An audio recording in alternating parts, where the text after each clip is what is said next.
বিশেষ লোককে হাজির করলাম, তার রূপকে প্রশ্ন করেন তাকে। মুসা আলাইহিস সালাম তাকে প্রশ্ন করলেন, ঠিক আছে, তার সাথে যেহেতু প্রশ্ন করার অনুমতি দিয়েছেন, বাহাস করার অনুমতি দিয়েছে, তো কথাবার্তা বলতে গেলে, বাহাস করতে গেলে তো আগে পরিচয় পর্ব সারতে হয়। কথা বলে না কেন? যে কোন লোকের সাথে আপনি কিছু একটা করবেন, আগে পরিচয় জানার দরকার আছে না নাই? তো মুসা আলাইহিস সালাম বলে আগে পরিচয়টা শেষ করি। মুসা আলাইহিস সালাম ওই রূহকে যে মানব সুরতে দাঁড়িয়ে আছে তাকে বললেন, মা ইসমুকা, বাবারে তোমার নাম কি? ওই রূহটা উত্তর দিল, আমার নাম হচ্ছে আবু হামেদ মুহাম্মদ গাজ্জালি, যাকে আমরা ইমাম গাজ্জালি বলি। আমার নাম হচ্ছে আবু হামেদ গাজ্জালি। আমার বাবার নামে, আমার দাদার নামে, আমার দাদার বাবার নামে, আমার দাদার বাবার নামে, আমার দাদার বাবার বাবার নামে, তার বাবার নামে, তার বাবার নামে, তার বাবার নামে, তার বাবার নামে, তার বাবার নামে, বলতে বলতে 14 পুরুষ পর্যন্ত বলে ফেলছে। থামে না কিন্তু, বলাতে আছে। মুসা আলাইহিস সালাম বলে, থামো, তোমার জিজ্ঞাসা করলাম তোমার নাম কি, তুমি উত্তর দিবে এক লাইনে তোমার নামে। তুমি এক লাইনে উত্তর না দিয়ে 14 লাইন বাড়ায় উত্তর দিলে কেন? ঘটনা কি? তোমার তো আমি 14 লাইন বাড়ায় প্রশ্নের উত্তর দিতে বলি নাই। হযরত ইমাম গাজ্জালী তখন উত্তর দেয়, হযরত মুসা কালিমুল্লাহ, আপনি কি সেই মুসা কালিমুল্লাহ যাকে আমার আল্লাহ একটা মুজিজাতার লাঠি দিয়েছিল? হ্যাঁ হ্যাঁ, আমিও সেই মুসা কালিমুল্লাহ।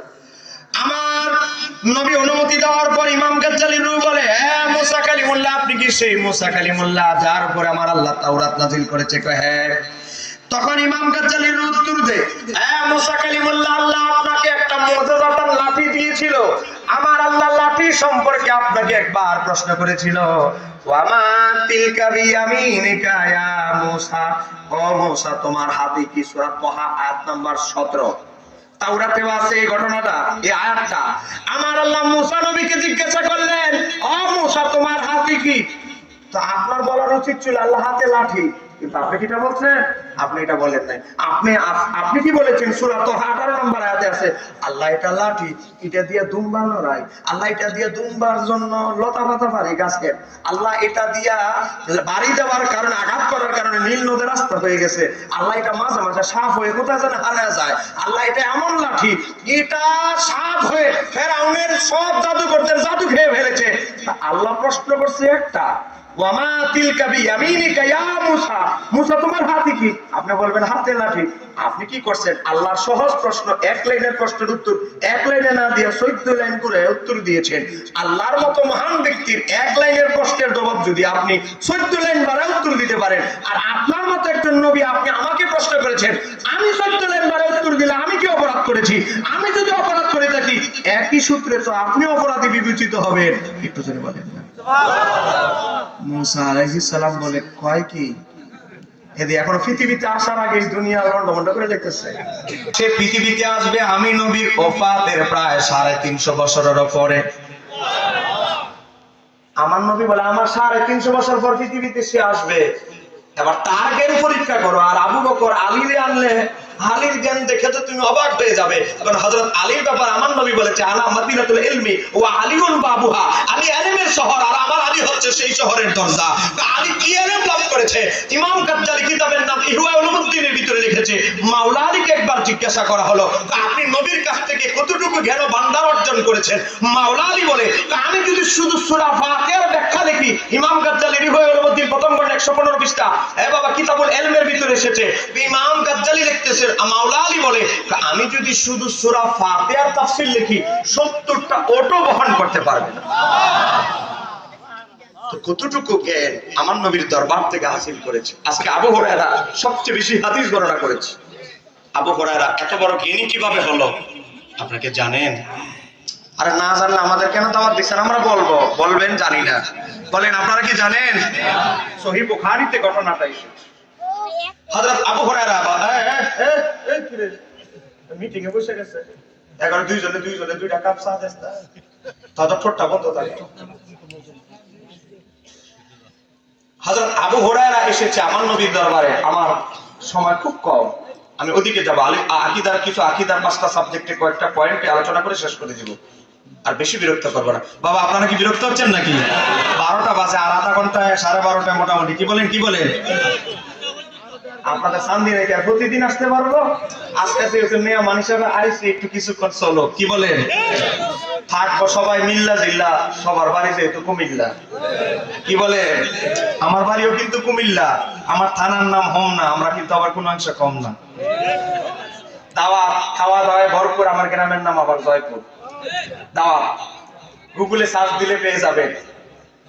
তবে ঈদের পরে যাই, এমন তো মাহফিলের সিজন। এবার আসে যেই কথা বলতেছিলাম, হযরত আবু হুরায়রা নবীর হাদিসগুলো মুখস্থ করার জন্য প্রথম কাতারে বসতেন। উদ্দেশ্য খুব ভালো, কিন্তু অনেক ছাত্র আছে দেখবেন আগে আগে স্কুলে চলে যায়। আগে স্কুলে গেলে কি করে জানেন? ফিসের বেঞ্চে গিয়া বয় যায়, কিন্তু আগে বসে ফিসের বেঞ্চে। কারো জানেন? ছাত্র ভালো না, শিক্ষক যদি জিজ্ঞাসা করে উত্তর দিব কে? কিভাবে? আছে না? না আছে, আছে, সব স্কুলেই আছে। গভীর ভাবে লক্ষ্য করেন, আমি যখন চট্টগ্রাম জামে আহমদিয়া সুন্নিয়ায় ভর্তি হই, আমার বাড়ি তো কুমিল্লা। চিটাঙের ফলারা একটু দুষ্ট বেশি, আমাদের কুমিল্লার মানুষদেরকে কয় বইঙ্গা, দেখতে পারে না। ঠেল্লা অনেক চেষ্টা করতাম, শুরুর বেঞ্চে বসতাম, বসতে দিত না, খুব হিংসা করে। সবারই বলি না, চট্টগ্রাম সব লোক তো এক না। ধাক্কায় ধাক্কায় আমার এখানে 7-8 নাম্বার টেবিলে নিয়ে বসাইতো। আর আমিও একটু ছোট থাকছি, একটু হাবা গোবা, একটু সরল সরল ছিলাম। তো হযরত আবু হুরায়রার ইখলাস, যে আমি নবীর একেবারে প্রথম কাতারে গিয়ে বসবো, আবু বকরের কাছাকাছি, নবীর হাদিসগুলো মুখস্থ করব। কিন্তু এদিক দিয়ে শুনে এদিক দিয়ে বেরিয়ে যায়, মুখস্থ রাখতে পারে না। একবার বিরক্ত হয়ে নিজের জ্ঞানের প্রতি নিজের মাথা নিয়ে রাগ হয়ে গেছে যে মুখস্থ হয় না আমার হাদিস। বিরক্ত হয়ে একবার আমার নবীকে বলে, ইয়া রাসূলুল্লাহ, নবী গো, আমি আবু হুরায়রা অনেক চেষ্টা করি আপনার হাদিসগুলো মুখস্থ রাখার জন্য। আমি আবু হুরায়রা আপনার হাদিসগুলো এক কানে শুনি, আরেক কান দিয়ে বের হয়ে যায়। ও ইয়া রাসূলুল্লাহ, আপনি আমার জন্য একটু দোয়া করে দেন, আমি যেন আপনার হাদিস মোবারকগুলো সংরক্ষণ করে রাখতে পারি। হযরত আবু হুরায়রা এই কথা বলার পর আমার নবী তার শরীরে জড়ানো ছিল চাদর মোবারক। বলেন কি মোবারক? আমার নবীর চাদর মোবারকেরও পাওয়ার আছে না নাই?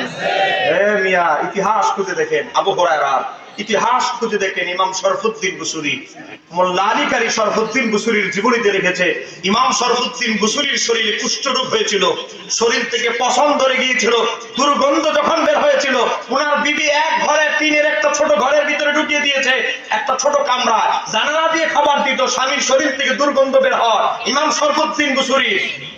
শরফুদ্দীন বুসুরি স্ত্রীকে বলতে লাগলো, বিবি, আমার একটা কলম দাও, আর কিছু কালি দাও, আর পেপার দাও। কি করবেন? কাগজ কলম দিয়ে কি করবেন? আমার মনটা বড় চায়, আমি তো ব্যস্ত মানুষ ছিলাম, আমার মনে বড় চায় নবীর শানে কিছু নাতে মুস্তাফা লিখতে। ইমাম শরফুদ্দীন বুসুরির জীবনীতে মোল্লা আলী কারি লেখে, হযরত ইমাম শরফুদ্দীন বুসুরি নবীর শানে নাতে মুস্তাফা লিখতে শুরু করলেন। একদিকে চোখের পানি ঝরে, একদিকে আমার নবীর শানে নাতে মুস্তাফা লিখতেছে। লিখতে মোটামুটি ভালোই লিখে ফেলেছেন। চোখের ভিতরে তন্দ্রায় শিখিয়েছে, ঘুমিয়ে গিয়েছেন। ইমাম শরফুদ্দীন বুসুরি দেখে একটা নূরের আলোয় গোটা ঘরটা আলোকিত হয়ে গিয়েছে। ঘুমের মধ্যে দেখতেছে। আমার নবী ডাকলেন, এ শরফুদ্দীন, চক্ষু খুলে দেখে আমার নবী রাহমাতুল লিল আলামিন ইমাম শরফুদ্দীন বুসুরির ঘরের মাঝে তাশরীফ এনেছে। সেই ক্ষমতা দিয়েছেন কে? আল্লাহ। হযরত ইমাম শরফুদ্দীন বুসুরি নবীকে সালাতু সালাম দিতে লাগলো। ইমাম শরফুদ্দীন বুসুরি বলে, ইয়া রাসূলুল্লাহ, নবী গো, আমার ঠোঁটের মধ্যে দুর্গন্ধ, পচা পুষ বের হয়, আমি বড় ভয় করে, আমার এই ঠোঁট দিয়ে পুষ বের হচ্ছে, দুর্গন্ধ বের হয়, পচ বের হচ্ছে। ইয়া রাসূলুল্লাহ, আমি ভয়ে আপনার হাতে চুমু খাচ্ছি না। ও নবী, আপনার এই নাখান্দা উম্মতের হৃদয় চায় আপনার হাত মোবারকে একটু চুমু খাওয়ার জন্য। আমার নবী হাত মোবারক প্রসারিত করে দিলে, বিবিরে যদি চুমু দিত শরফুদ্দীন বুসুরি রেগে যাইত, তোমার মুখ থেকে দুর্গন্ধ আসে, পচা পুষ বের হচ্ছে, তুমি আমার কাছে চুমা দেওয়ার জন্য। আর আমার নবী তার নুরানি হাত মোবারক এগিয়ে দিলেন। বলে, নবীর চাইতে আপন কেউ আছে? হযরত ইমাম শরফুদ্দীন বুসুরি আমার নবীর হাত মোবারকে চুমু খেলে। আমার নবী বললেন, শরফুদ্দীন, তুমি আমার শানে যে নাতে মুস্তাফা গুলো লিখেছো, আমি নবী নিজের কানে এগুলো শুনতে চলে এসেছি। তুমি কি শোনাবে না আমাকে? শরফুদ্দীন বুসরি চোখের পানি ছেড়ে দিল, ইয়া রাসূলুল্লাহ, আমি তো আপনার জন্যই, আপনার মহব্বতেই তো লিখেছি, আপনাকে শোনাইতে পারলে আমি শরফুদ্দীন বুসরির জীবন ধন্য। একটু জোরে বলা যাবে কি আল্লাহু আকবার? ইমাম শরফুদ্দীন বুসরি আল্লাহর হাবিবের শানে জিনাতে মুস্তাফা, যেগুলোকে আমরা কাসিদায়ে বুরদা বলেই শোনাইতে লাগলে, আমার নবী খুশি হয়ে, নবীর সাথে ছিল চাদর মোবারক। বলেন কি মোবারক? জড়িয়েছিলেন আমার নবী চাদর মোবারক। চাদর মোবারকটা খুলে আমার নবী নিজ হাত মোবারক দ্বারা শরফুদ্দীন বুসরির গোটা শরীরে পেঁচিয়ে দিলেন। গোটা শরীরের যেই যেই জায়গায় কুষ্ঠ রোগের পতনের চিহ্ন রয়েছিল, আমার নবী চাদর মোবারক দ্বারা মাসেহ করে দিলেন। আমার নবী চলে গেলেন। সকালবেলা ঘর থেকে মিশক আম্বরের গ্রাম বের হচ্ছে। স্ত্রী বলেন, ও স্বামী, দরজা খুলে। দরজা খুলে দেখে গালে, মুখে, গোটা শরীরে রোগের কোনো চিহ্ন মাত্র নাই। বলো, স্বামী, আপনার শরীর থেকে মিশক আম্বরের গ্রাম বের হচ্ছে, আপনার চাদর, এই চাদর কোথায় পেলে? গত রাত্রে আপনাকে যখন খাবার দিই তখনও দেখেছি আপনার শরীরে পতনের চিহ্ন। এক রাতের ভিতরে এত পরিবর্তন, এই চাদর কোথায় থেকে পেলেন? কি সুন্দর চাদর, যার কাছ থেকে খুঁজবো মিশক আম্বরের গ্রাম বের হচ্ছে। ইমাম শরফুদ্দীন বুসরি বলে, বিবি, তুমি আমাকে পতনের দুর্গন্ধে আমাকে একা ফেলে দিয়েছো, আমার সন্তান ফেলে দিয়েছে, আমার ভাই আমাকে একা ঘরে করে দিয়েছে, কিন্তু আমার নবী, আমি যাকে জীবনের চাইতে বেশি ভালোবাসি, আমার নবী আমাকে একা ছেড়ে দেয় নাই। বলেন, আমার নবীর চাদর মোবারকের পাওয়ার আছে না? আমার নবীর সাথে যত জিনিস লেগেছে সেই জিনিস দামি হয়ে গিয়েছে। কথা বলেন, কথা বলেন, কথা বলেন, ঠিক কি না? আমার নবী হযরতে আবু হুরায়রা রাদিয়াল্লাহু তাআলার ঘটনাটাকে আমি বলবো একটু মহব্বতে করেন। আল্লাহ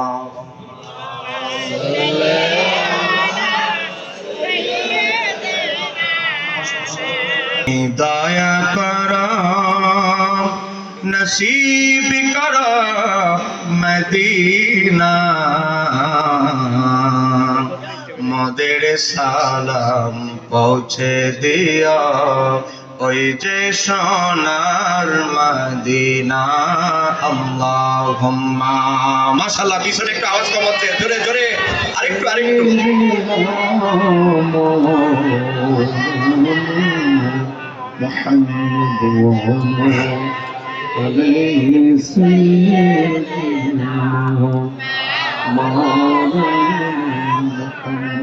গভীর মনোযোগ।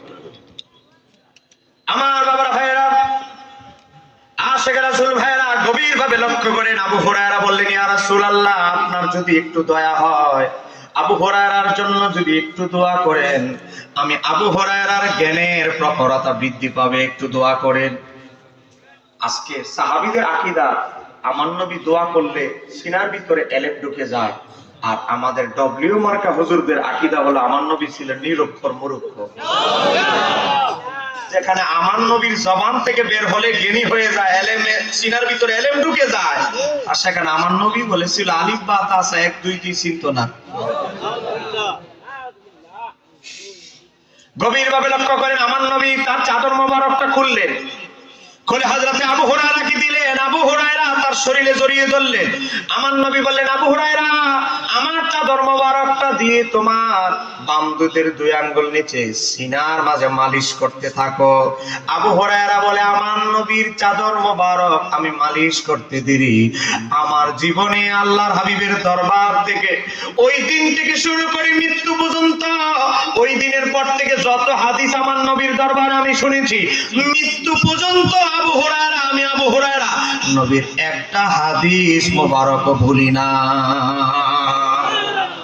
আজকে জন্য সাহাবীদের মধ্যে সবচেয়ে বেশি হাদিস বর্ণনা করেছে হযরত আবু হুরায়রা। কেন জানেন? আমার নবীর চাদর মোবারকের বরকতে। সুবহানাল্লাহ। আচ্ছা, আপনারা বলেন, আমার নবীর চাদর মোবারকের যদি এই পাওয়ার হয়, তো আমার নবীর পাওয়ারের সাথে কি তুলনা চলবে?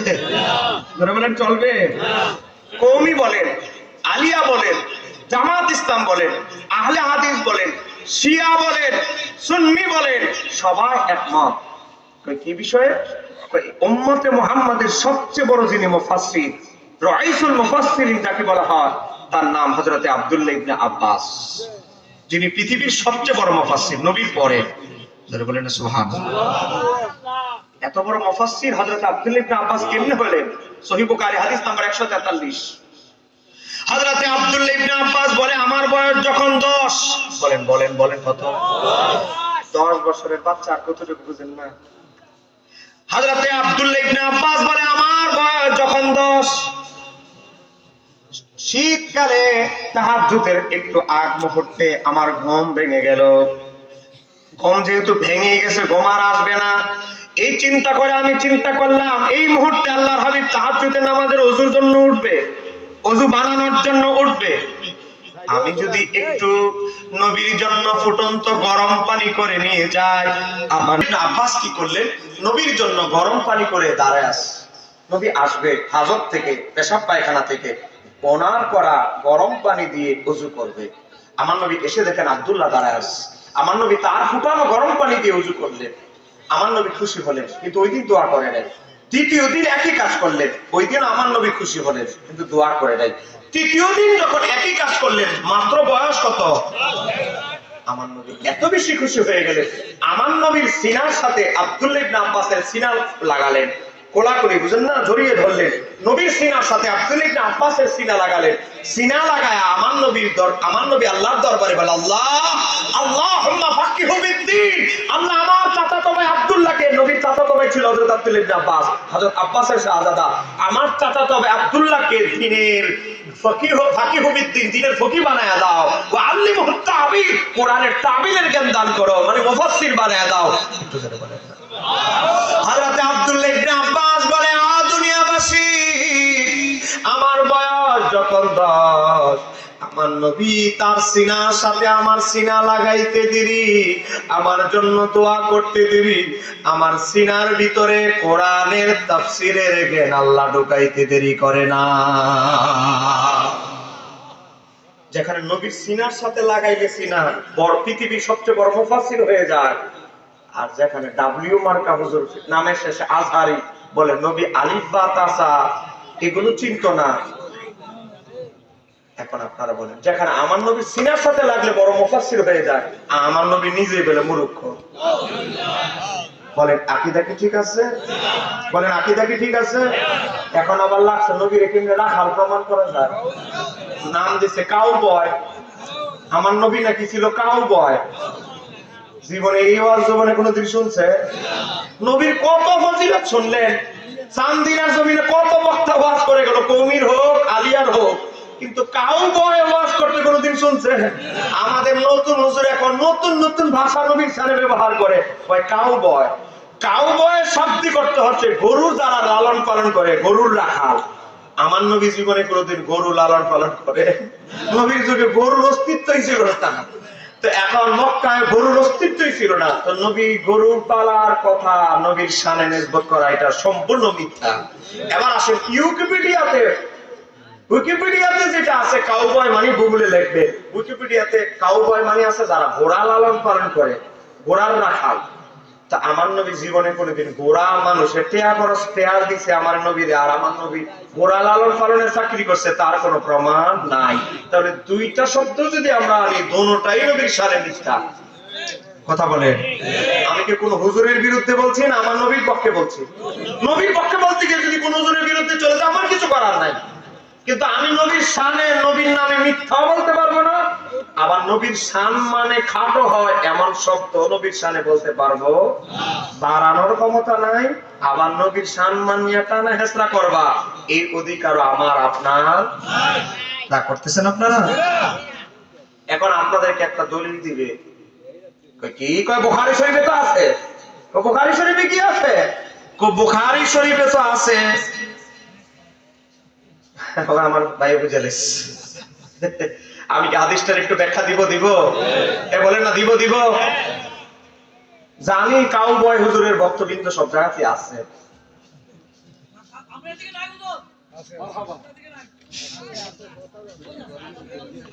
গভীর মনোযোগ, থাক নাম না বলি, নাম বলে ভাইরাল করার দরকার নেই। গভীর ভাবে লক্ষ্য করেন, শুধু আমার নবী নয়, সমস্ত নবীরা একদিনের জন্য হলেও বকরি মাঠে চড়িয়েছেন। কিন্তু এটা রাখালিয়ার পেশা হিসেবে নয়। বলেন, রাখালিয়ার পেশা হিসেবে নয়, এটা ছিল আল্লাহর নির্দেশ। বলেন, কার নির্দেশ? আল্লাহর নির্দেশ। এখন আসে আমরা যেটা সঠিকটা বলি, তারা বলে কি, আমরা কি বলছি দেখেন। তারা মানুষকে বোঝানোর চেষ্টা করে যে সহিহ বুখারী 2271 নম্বর হাদিসে আছে যে আমার নবী একবার মেষ চড়িয়েছেন, দুম্বা। তাহলে এটা কি মিথ্যা? তাই আমরা মিথ্যা বলি না, কিন্তু তুমি অপব্যাখ্যা করো, আমরা সঠিক ব্যাখ্যা করি। কথা বলে হযরত মূসা আলাইহিস সালাম তার নবুয়তের দায়িত্ব পালন করার আগে, দাওয়াত দেওয়ার আগে মেষ চড়িয়েছে। ইয়াকুব নবীও মেষ চড়িয়েছে, কিন্তু আবার যখন নবুয়তের দায়িত্ব পেয়ে গেছে মেষ চড়ানো অফ। কেন জানেন? তো কেন মেষ চড়িয়েছেন আগে? নবুয়তের দায়িত্ব পালন করার পরে কেন বন্ধ? এটাই তো মোল্লা বুঝে না। তারা আবার ওয়াজ করে নবীর 40 বছরের আগে কোনো কিছু অনুসরণীয় নয়। তো এটা তো 40 বছর আগে নবী দুম্বা চড়িয়েছে, এটা কেন ওয়াজ করো? মানে আইয়া নিজেই নিজের ফতোয়ার উপর আমল করে না, বাটপারের উপরে সিটারি। কথা কোন কেন ঠিক কিনা? নিজেই কয় 40 বছর বয়সে নবুয়ত লাভ করেছে, এর আগের কোনো কিছু অনুসরণীয় নয়। তো মেষ চড়ানোর ওয়াজ করস কে? কাউ বই বলস কে? কথা বলে না কেন ঠিক কিনা? তার যুক্তিতে আমি তাকে বলতেছি, তুমি তো বলো 40 বছরের পরে তিনি নবী হয়েছে, 40 বছরে ওনার আগে কিছু অনুসরণীয় নয়। তো তুমি কাউ বইয়ের ওয়াজ কেন ওয়াজে করো? কথা বলে না কেন? রাগ করতেছেন আমার কথা? আমি এই আর আধা ঘন্টা কথা বেজে আড়াই বেজে গেছে না, আমি সর্বোচ্চ এখন 28 বছর, তো আমার কাছে সময় আছে 32 মিনিট। 5 মিনিট রাখবো মিলাদ ক্যামের জন্য, আর 25 মিনিট আমি শেষ করে দিব। এর মাঝে কারো প্রশ্ন থাকলে প্রশ্ন দিবেন, তবে সর্বোচ্চ 5টা প্রশ্ন। 6টা দিলে আমি নিব না, কারণ একটা প্রশ্নের উত্তর আমার 2 মিনিট করে লাগবে, 10 মিনিট। তা আপনি 10টা দিলে হবে? আমার তাতে সময় নেই। এবার আসেন, তো নবী কেন একদিনের জন্য, এক বেলার জন্য মাঠে মেষ চড়িয়েছেন? ইয়াকুব নবী চড়িয়েছেন, মুসা নবী কেন গেলেন? এ বাবা, ইবনে হাজার আসকালানী পৃথিবীর জমিনে বুখারী শরীফের যিনি সবচেয়ে বিশুদ্ধ ব্যাখ্যা গ্রন্থ লিখেছেন, ইমাম ইবনে হাজার আসকালানী তার ফাতহুল বারী কিতাবের ভিতরে লেখেন, আমার নবী সহ 1,24,000 আম্বিয়া কেরাম একদিনের জন্য হলেও নবুয়ত প্রকাশ করার আগে, বলে নবুয়ত প্রকাশ করার আরো বলে নবুয়ত প্রকাশ করার আগে তারা মেষ চড়িয়েছেন। 1 নাম্বার কারণ হলো ধৈর্যের পরীক্ষা দেওয়ার জন্য, সহনশীলতা অর্জন করার জন্য, ধৈর্য ধারণ শেখার জন্য, তো অসীম ধৈর্য অর্জনের জন্য। কেন? আপনি যদি 200 মেষ নিয়ে মাঠে যান, বাচ্চা একটা জায়গায় দিক, মা জায়গায় দিক, মারে আনলে বাচ্চা চলে যায়, মেষ একটা এদিকে চলে গেলে একটারে আনলে আবার আরেকটা চলে যায় এদিকে, একটা দেউড়ে কোনো রকম আবার কি করে পালের ভিতরে ঢুকে আবার আরেকটা চলে যায়। বিশাল বড় ধৈর্য লাগে। যারা আরবের মরুভূমিতে কাজ করছে, সৌদি আরব, কাতার, দুবাই বা ওরা কাজ করছেন, তারা জানেন। তো এখন মেষটা সরায় তারা অনেক ধৈর্যশীল হতে হয়। আমার আল্লাহ সমস্ত নবীদেরকে ধৈর্যের পরীক্ষা দেওয়ার জন্য, কারণ কিছুদিন পরে তারা নবুয়তের দায়িত্ব পালন করবে, ফেরাউনের মতো লোক, নমরুদের মতো লোকদের সম্মুখে যাবে। আধুনিকদের 1 নাম্বার দাবি, আমার নবী ছিলেন মিথ্যাবাদী। নবী নাকি ছিল মিথ্যাবাদী। নাস্তিকদের 2 নাম্বার দাবি, আমার নবী ছিলেন শিশু নারী ধর্ষণকারী। 9 বছর বয়সে আয়েশারে বিয়ে করছে না, আয়েশা তো 9 বছরের শিশু ছিল, তাই অতএব নবী মোহাম্মদ শিশু দর্শনকারী। জোরে বলে নাউজুবিল্লাহ। আমার নবীর চরিত্র নাকি খারাপ ছিল। কেমনে? একবার রাস্তায় বের হয়েছে, এক সুন্দরী মহিলা দেখে আমার নবীর নাকি কামনা বাসনা জাগ্রত হয়ে গেছে। এখন কামনা বাসনা সহ্য করতে না পেরে ওনারা বিবির কাছে চলে গেছে। যেই নবী নিজের কামনা বাসনা কন্ট্রোল করতে পারে না, এর চরিত্র আর কত ভালো হবে? জোরে বলে নাউজুবিল্লাহ। এরকম 79 আপত্তি নাস্তিকরা আমার নবীর ব্যাপারে করে। তাও আবার ইনায়া বিনায়া জোড়াতালি দিয়ে দলিল দিয়ে আমাদের যুব সমাজ, বিশ্ববিদ্যালয়ের ছেলেদেরকে তাদের টার্গেট। বুয়েটে পড়ে, শাহজালাল বিজ্ঞান ও প্রযুক্তি বিশ্ববিদ্যালয়ে পড়ে, ইঞ্জিনিয়ারিং এ পড়ে আমাদের যে মেধাবী ছেলেগুলো, এই নাস্তিকরা বড় বড় টার্গেট। বিনামূল্যে এই নাস্তিকদের বইগুলো দিয়ে আমাদের যুব সমাজকে নাস্তিকতার দিকে নিয়ে যাচ্ছে। আমাদের সুন্নি বহু আলেমরা ফিসাবরা ঘুমায় আছে, খালি খানকা নিয়ে আর গরু আমদানি নিয়ে, এদিক দিয়ে নাস্তিকরা নিয়ে যাচ্ছে, এদিক দিয়ে আহলে হাদিসরা নিয়ে যাচ্ছে, আমাদের খবর নাই। আমি একা কি করব? আমার এই ভাইরা আছে, জিজ্ঞাসা করেন, আমি একা সুন্নিয়তের ময়দানে বই লিখে যাচ্ছি। 42টা বই লিখেছি, আরো লিখতেছি, আরো 16টা 18টা বই পেন্ডিং আছে। আপনারা আমার জন্য দোয়া করবেন ইনশাআল্লাহ, কারণ সব ফেরকার বিরুদ্ধে লিখতে হবে। কাদিয়ানীদের উপর আমার বই রেডি হয়েছে। সব ফারকার বিরুদ্ধে লিখতে হবে, সঠিক মতাদর্শ মুসলমানকে জানাইতে হবে। এবার আস গভীরভাবে লক্ষ্য করে, আজকে যারা নবীকে কাউবয় বানাইতে চায় এদের বড় হুজুর তাফসীর লিখছে, নাম হলো তাফহিমুল কোরআন, খণ্ড নাম্বার 3, সূরা নাম্বার 2, সূরা বাকারা 104 নম্বর আয়াতের ব্যাখ্যা। ওই যে আমার আল্লাহ বলেছে আইয়ুহাল্লাযীনা আমানু লা তাকুলু রাঈনা, ওই যে এই আয়াতের ব্যাখ্যায় মওদুদী সাহেব লিখেছে এই আয়াতের শানে নজুলে কয় রাঈনা দুইটা অর্থ, বলে রাঈনার অর্থ কয়টা? একটা ভালো একটা খারাপ। ইহুদিরা কি ভালোটা নিব না খারাপটা নিব? খারাপটা। তো ভালো অর্থ কি? আমাদের দিকে লক্ষ্য করুন। আর খারাপ অর্থ কি? আমাদের রাখা। জোরে বলেন, জোরে বলেন আলহামদুলিল্লাহ। তো ইহুদিরা খারাপটা গ্রহণ করতো। কেউ যদি নবীর দরবারে যায়, কোথায় যায়? ওনার দরবারে, আল্লাহ হাবিবের দরবারে। কারণ উনি তো রাই না, আমাদের রাখাল, ওই রাখাল ছিল। জোরে বলেন আলহামদুলিল্লাহ। তা আমার নবীকে রাখাল বলে, এই যে আমার আল্লাহ বললেন আমার নবীকে রাই না বলবে না, তো রাইনা বলে আমার নবীকে খোঁটা দিত, গুতা দিত, কষ্ট দিত মুসলমান না ইহুদি? বলেন মুসলমান না ইহুদি? তো এই ধরনের শব্দ আমরা মুসলমানরা আলোচনা করে কি নবীর শানে এটা মানায়? আমরা এতটুকু বলবো, ভাই আপনি জামাত ইসলাম করেন, আপনি হেফাজত ইসলাম করেন, আপনি মুজাহিদ কমিটিতে থাকেন, আপনি ছাত্র সেনা করেন, আপনি ইসলামিক ফ্রন্ট করেন, এটা আমার দেখার বিষয় না। আমি রাজনীতির ওয়াজ করি না, আমি জীবনে রাজনীতি কোনোদিন করিও না। আমার কথা হচ্ছে আমার নবীর শান খাটো হয় এই শব্দ আপনার বক্তা বলার পরেও আপনি নবীর দিকে নাই, আপনার মহব্বত নবীর দিকে নাই, আপনার মহব্বত বেড়ে গেছে আপনার বক্তা, আপনার বড় জরুরি আজহার বিশ্ববিদ্যালয় থেকে বেড়ে গেছে। উনি কি কম বোঝে নাকি মিয়া? হ্যাঁ ভাইরাল হইতেছে ওনার বিরুদ্ধে, বলে ভাইরাল হইতেছে। এরকম আমার গাড়িতে ডাইরিট আছে, দেখলে ভাই ঈদের পরেও 20টা মাহফিল বেড়েছে রমজানের, এই ঈদের পর রমজানে তারাবি 11টা মাহফিল নিচ্ছে, তারাবি নামাজের পরেও মাহফিল। এরা মনে করে যে ভাইরাল হওয়ার দাওয়াতের দাম দেয়। একটু খুলে দেখো, আমার প্রকাশনা থেকে মাসে লক্ষ লক্ষ টাকা ইনকাম হয়। আপনারা জানেন অনলাইনে এখন বই বিক্রি হয়, খাবার পর্যন্ত অনলাইনে কিনে। আমি এখানে বসে আছি, আমার বই চলতেছে অনলাইনে। ভাইরাল হওয়ার জন্য নয়, আমাদের কষ্ট। আমার নবীকে রাখাল বলে ইহুদিরা কষ্ট দিত, গুতা দিত, এটা যখন মুসলমান বক্তা স্টেজে বলে আমাদের হৃদয়টা কষ্ট লাগে। কথা বলে না, করতেছেন আমার কথা?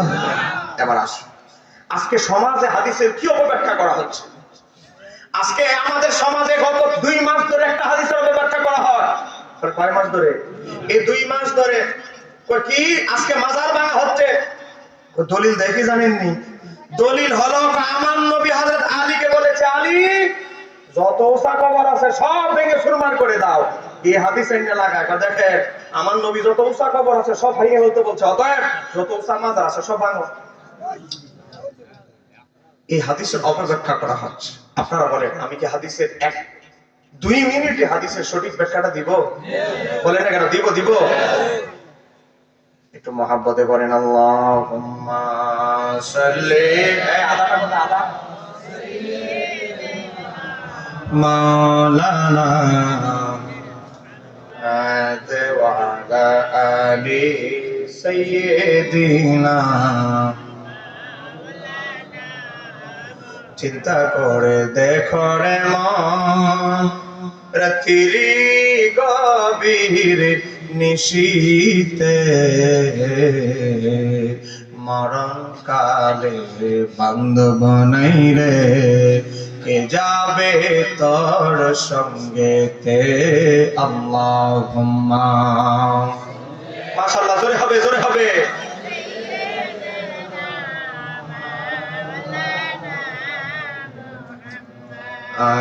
ওয়ালা আলি সাইয়্যিদিনা। গভীর মনোযোগ। আমার হাতে সময় আছে 20 মিনিট, এবার আছে।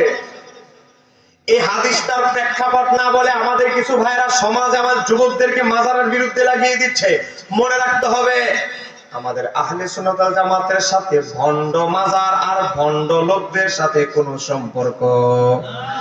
ওই চট্টগ্রামে কুত্তা মাইরাও মাজার বানাই দিয়েছে, ধরা গেছে কিছুদিন আগে। কুত্তা কবর দিয়া মাজার বানাই দিয়েছে।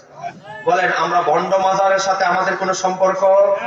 হঠাৎ করে গায়েবী মাজার, স্বপ্নে মেলে দেখছে মাজার আছে, বাজার বানাই দিয়েছে। এরকম ভণ্ড আছে না নাই? দুনিয়া তার কেউ স্বপ্ন দেখছে না, স্বপ্ন দেখছে 5 ওয়াক্ত নামাজের 1 ওয়াক্ত পড়ে না, মাঝে মাঝে পড়ে। মহিলা স্বপ্ন দেখছে না বলে মাজার আছে, মাজার একটা বানায় শুরু করে দিছে ব্যবসা। ওই অমুক শিল্পী বয়াতি শিল্পী আইনা বুঝেন না, কিছু দালাল ধইরা জমজমাট গরু দুই একটা কালেকশন করে লেছে। প্রথম বছর কয়েকটা গরু ভাড়া আনে, মানুষ যদি হাই গরু আইতেছে, আসলে গরু কিন্তু আনছে ভাড়া। গরু ব্যবসায়ীকে কইছে 2 দিন আমার তোমার গরুটা আমার এখানে থাকবে, 3য় দিন তোমার গরু তোমার কাছে ভাড়াই দিব, প্রতিদিন 1000 টাকা করে ভাড়া। আমি সত্য কথা বলছি, আমি একজন গবেষক। বিভিন্ন জায়গায় এমন হচ্ছে দরবার প্রথম জমানোর জন্য গরু পর্যন্ত ভাড়া আনে। কথা বলে না ঠিক কিনা? এটা হলো ব্যবসা। আমাদের সাথে এই ভণ্ডদের সাথে আহলে সুন্নাত ওয়াল জামাতের কোনো সম্পর্ক। সময় বড় কম, মূল কথায় যাচ্ছে।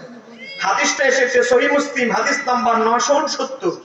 হযরত আলীর যে হাদিসটাও ঠিক আছে ভাই, আমরা হাদিস নাম্বারটা সহ জানি, কিন্তু আপনারা খালি হাদিসটা ব্যাখ্যাটা ভুল করেন। তত্ত্বটি কিন্তু ব্যাখ্যা ভুল। এখন অরিজিনাল ব্যাখ্যাটা কি আপনাদেরকে আমি বলছি। আমার নবী যখন মক্কা থেকে মদিনায় গেলেন, এটাকে বলা হয় হিজরত। বলেন এটা কি বলা হয়? নবী যখন মক্কা থেকে মদিনায় গেলেন, মুনাফিকদের সর্দার আব্দুল্লাহ ইবনে উবাই, সে থেকে শুরু করে ভালো লোক, খারাপ লোক, মন্দ লোক, ডাকাত, ছোট লোক, মধ্যবিত্ত, ধনী যা আছে সবাই নবীকে দাওয়াত দিতেছে। বলে ইয়া রাসূলুল্লাহ, ঘরটা সুন্দর করে রেডি করে রাখছি, আপনি আমার বাড়িতে মেহমান হবেন। মুনাফিকও বলে ইয়া রাসূলুল্লাহ, আমার বাড়িতে মেহমান হবেন।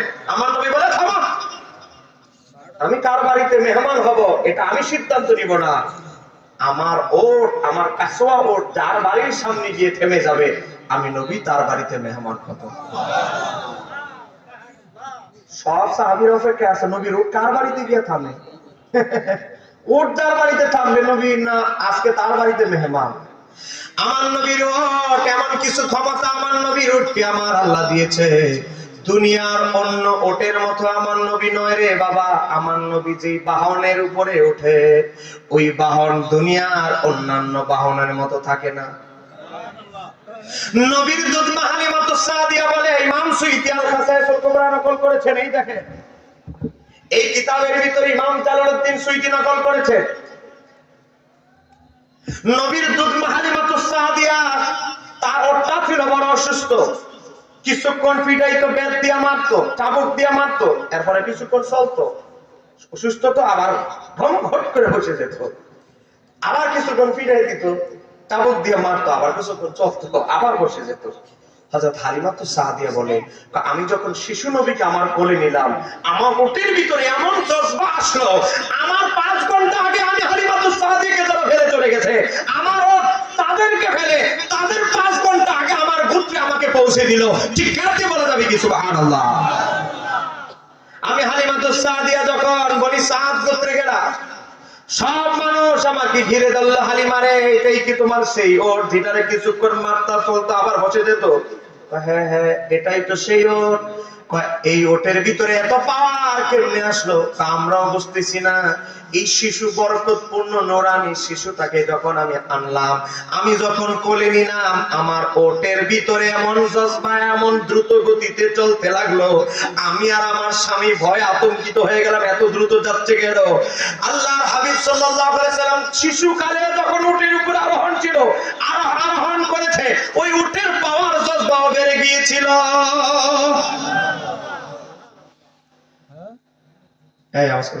আস্তে আস্তে কথা কর, গভীরভাবে লক্ষ্য করেন। আমার নবীর উট মুবারক যার বাড়ির সামনে থেমে গেলেন, তার নাম হচ্ছে নবীর সাহাবী হযরত আবু আইয়ুব আনসারী। নবীর সাহাবীরা জিজ্ঞাসা করলেন, নবী গো, এত সাহাবীর বাড়ি থাকতে আপনার ওট কেন শুধু আবু আইয়ুব আনসারীর বাড়িতে থামলেন? এর ভিতরে কি রহস্য আছে? আমার নবী বলেন, অনেক বড় লম্বা ইতিহাস। আবু আইয়ুব আনসারীর দাদার বাবা, আপনাদের চান্দিনা দাদার বাবারে কি বলে? বড় আব্বা না বড় বাবা? অনেক জায়গায় ভাষা ব্যবধান আছে। গভীরভাবে লক্ষ্য করেন, আবু আইয়ুব আনসারীর দাদার বাবা, সে ছিল রোমান সম্রাট, খ্রিস্টান একজন বাদশাহ। সে ইয়াসরিব মদিনা শহর থেকে একবার সফর করতেছে, ভ্রমণ। মদিনায় যখন আসলো, তার সাথে ছিল একজন ইহুদি বড় পণ্ডিত। কার কথা বলছে? নবীর সাহাবী আবু আইয়ুব আনসারীর দাদার বাবার কথা। তখন ইহুদি আলেম বলতে লাগলো, সম্রাট আপনি কি জানেন এটা কোন শহর? ওইটা কোন শহর? এটা ইয়াসরিব। ইয়াসরিবে কি হয়েছে? আখিরি নবী, হায়াতুন নবী, শেষ নবী, যার ব্যাপারে তাওরাতে আছে, ইনজিলে আলোচনা আছে, তার সর্বশেষ রওজা, তার রওজা হবে এবং তিনি তার জন্মভূমি থেকে হিজরত করে যেই শহরে আসবেন, আমরা এখন সেই শহরে অবস্থান করছি। এটাই সেই শহর, এটার নাম ইয়াসরিব। তিনি যখন আসবে এটার নাম হবে মদিনাতুল মুনাওয়ারা। ওই খ্রিস্টান রোমান সম্রাট সে বলে, আমি তাওরাতে ওনার অনেক প্রশংসা শুনেছি, ইনজিলে ওনার প্রশংসা শুনেছি, আমার মনটা বড় চায় সেই নবীরে আমি নিজে যদি সালাম দিতে পারতাম। ইহুদি আলেম বলতে লাগলো, এটা সম্ভব না, এই জামানায় হয়তো তিনি আসবে না, এখন সময় হয় নাই। তার আমার ছেলের জামানায় আসবে, হতেও পারে না হতে পারে। তাহলে ছেলের জামানায় না হলেও তো নাতির জামানায় আসবে। কিভাবে আমার নিজের সালাম আমি সম্রাটের সালাম আখিরি নবীর কাছে পৌঁছে দিতে চাই, কি কাজ করলে, কি মাধ্যম অনুসরণ করলে আমার সালাম আমি পৌঁছে দিতে পারবো? গভীরভাবে লক্ষ্য করেন, হযরতে আবু আইয়ুব আনসারীর দাদার বাবা রোমান সম্রাট এই কথা বলার পর ইহুদি আলেম বললেন, একটা সমাধান আছে। কই কি? আপনার বংশধর একজন রেখে যান, তো থাকলে আপনি একটা চিঠি লিখবেন।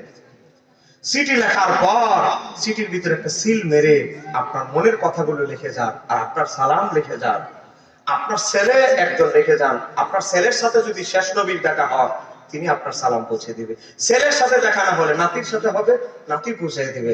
নাতি না হলে পতিত হবে, সে পৌঁছাই দিবে। আপনি আপনার সন্তান একজনকে রেখে অনেক টাকা পয়সা সম্পদ তাকে এখানে দিয়ে রেখে যান। এখন ওই সম্রাট তার ছেলেকে রেখে গেল, অনেক জায়গা কিনে দিল। আস্তে আস্তে আস্তে এই চিঠি, ওই যে সম্রাটের চিঠি আস্তে আস্তে আস্তে হযরত আবু আইয়ুব আনসারীর কাছে উত্তরাধিকারী সূত্রে আবু আইয়ুব আনসারীর কাছে চলে আসলো। জোরে বলেন না সুবহানাল্লাহ। আমার নবীকে মেহমানদারি করার পর আবু আইয়ুব আনসারী নবীর দরবারে চিঠিটা পেশ করলেন। নবী গো, আমার দাদার বাবা একজন সম্রাট ছিল, সে আপনাকে বহুকাল আগে আপনাকে না দেখে আপনার প্রতি ভালোবাসা সিক্ত নয়নে হৃদয় দিয়ে আপনার জন্য একটা সালাম পত্র, একটা চিঠি লিখে গিয়েছে। চিঠির মধ্যে এটাও আছে, আমার চিঠি, এই আমার চিঠি আমার যে আওলাদের, আমার বংশধরের কাছে থাকবে, তোমাদের কাছে আমার অনুরোধ, তোমাদের সামর্থ্য অনুযায়ী আখিরি নবীকে জায়গা দিবে। উনি যখন হিজরত করে আসবে, ওনার জায়গার প্রয়োজন হবে, তাকে জায়গা দিবে। জোরে বলেন না সুবহানাল্লাহ। হযরত আবু আইয়ুব আনসারী আমার নবীকে কিছু জায়গা হাদিয়া দিলেন, কারণ চিঠিতে তার পূর্বপুরুষটা লিখে গেছে। এখন আমার নবী মসজিদে নববী বানাবেন। এই যে এখন আপনারা তার জিয়ারত করতে যান, মসজিদে নববী বানাবে, এখন তো জায়গার দরকার। এই বলেন, জায়গার দরকার আছে না নাই? তা আমার নবী মিটিং করলেন, মসজিদে নববীর জন্য আমি জায়গা ক্রয় করব, কারো সহযোগিতা, যারা যা পারো সহযোগিতা করো, টাকা দাও।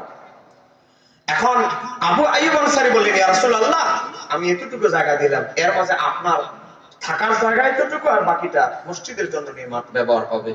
আমার নবী বলেন, মসজিদের নববী এত ছোট্ট জায়গা নির্মাণ হবে না, আরো বড় জায়গা লাগবে। এখন পাশের যে জায়গাটা আবু আইয়ুব আনসারীর পাশে, এটা হচ্ছে দুইজন এতিম বাচ্চার জায়গা। বলেন, দুইজন এতিম বাচ্চার কি? একজনের নাম সাহর, একজনের নাম সোহাইল। দুইজন এতিম, তাদের বাবা মারা গেছে কিছুদিন আগে। এখন আমার নবী বলে, এখন এতিম বাচ্চার জায়গা তো আমি নিতে পারবো না যতক্ষণ না টাকা পয়সা দিয়ে ক্লিয়ার করে না হয়, না হলে ইহুদিরা আবার বাটপাড়ারা বলবে, হ্যাঁ শেষ নবী, হ্যাঁ উনি কেমন নবী, এতিম বাচ্চার জায়গা দখল করে ফেলে।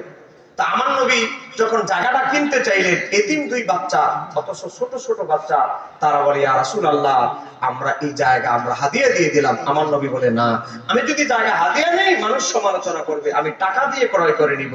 একটু জোরে বলেন না মনোযোগ। ওই যে মাজারের অপব্যাখ্যার হাদিসের আবার ইতিহাসে যাচ্ছি। এখন আমার নবী জায়গাটা ক্রয় করলেন, ক্রয় করার পরে আমার নবী আলীকে ডাকলেন, আলী এদিকে আসো, আমি তোমাকে একটা ভালো কাজে পাঠাচ্ছি। কই কি? এই যে জায়গাটা যেখানে মসজিদে নববী নির্মাণ হবে, এখানে যত উঁচু উঁচু কবর আছে সব ভাঙিয়া চুরমার করে ফেলে। এখন আমাদের ডব্লিউ মার্কা ভাইয়েরা ওই মুশরিক ইহুদি নাসারাদের কবর ভাঙার হাদিস এইটা লাগাই দিছে ওলিয়া উলিয়ার মাজারের দিকে। আরেকটু জোরে বলেন। আজকে এই জায়গা হচ্ছে আমার নবীর সম্পত্তি, নবী ক্রয় করেছে। এই জায়গা কেন কবর থাকবে? কবর সমান করে দিয়েছে। আর আজকে ইহুদি মুশরিকদের কবরের হাদিস এনে লাগাই দিচ্ছে ওলিয়া উলিয়া শাহজালালের মাজারে, ইমাম বুখারীর মাজারে, খাজা গরিবের নামাজের মাজারে। আপনারা বলেন এর চাইতে ধর্মের অপব্যাখ্যা আর কিছু হতে পারে? না। আপনাকে রাগ করছেন আমার কথা? এই যে ঘটনাটা না বললে তো আপনারা বিষয়টা বুঝতেন না, হাদিসের যে প্রেক্ষাপটটা কি। এজন্য আগে থেকে ফিস পর্যন্ত পুরো টাইম লাইনে আমি আপনাদেরকে বুঝাইতে হচ্ছে, কারণ আমাদের সুন্নিদের কাজ হচ্ছে সঠিক ব্যাখ্যা, আর ওই হুজুরদের কাজ হলো অপব্যাখ্যা। এবার আসুন এই হাদিসের ব্যাখ্যায় ফাথুল বারী, বুখারীর প্রাচীন সবচেয়ে নির্ভরযোগ্য ব্যাখ্যা গ্রন্থ ফাথুল বারী লিখেছেন ইমাম ইবনে হাজার আসকালানী। সেখানে প্রথম খণ্ড 525 নম্বর পৃষ্ঠা। বাংলা বলতেছেন, আমি আরবি সহ বলবো। ইমাম ইবনে হাজার আসকালানী ফাথুল বারীর ভিতরে লেখে, কি লেখে? প্রথম খণ্ড 525 পৃষ্ঠা। ক্বালা বাইদাবী, আল্লামা কাজী নাসিরউদ্দিন বাইদাবী বলছে, তাফসীর বাইদাবীর লেখক এই হাদিসের ব্যাখ্যা করছে। কাল্লামা কানাতুল ইয়াহুদ ওয়ান নাসারা ইয়াসজুদুনা লিকুবুরিল আনবিয়াই তাযিমান। ইহুদি নাসারাদের একটা কাজ ছিল, তারা নবীদের কবর, তারাদের পূর্বপুরুষের কবরকে তারা তাজিম করে সেজদা দিত। তারপরে ইয়াজআলুনাহা কিবলাতান, তারা বাপ-দাদার পূর্বপুরুষ নবীদের কবরকে তারা কিবলা বানাইতো, নামাজের কিবলা, বুঝেন না? কবরের দিক বরাবর করে নামাজে দাঁড়াইতো। তারপরে আফসানান, তারা এদের দেব-দেবীর মতো কবরে তারা মূর্তির মতো পূজা করত। লানাহু, আমার নবী তাদেরকে অভিসম্পাত করেছে। ওয়া মানা আল মুসলিমিনা ওয়া মানা আল মুসলিমিনা আন মিসলি যালিকা, আর আমার নবী অনুরূপ করতে মুসলমানদেরকে নিষেধ করেছে যে ইহুদি নাসারাদের মতো তোমরা এভাবে করবে না।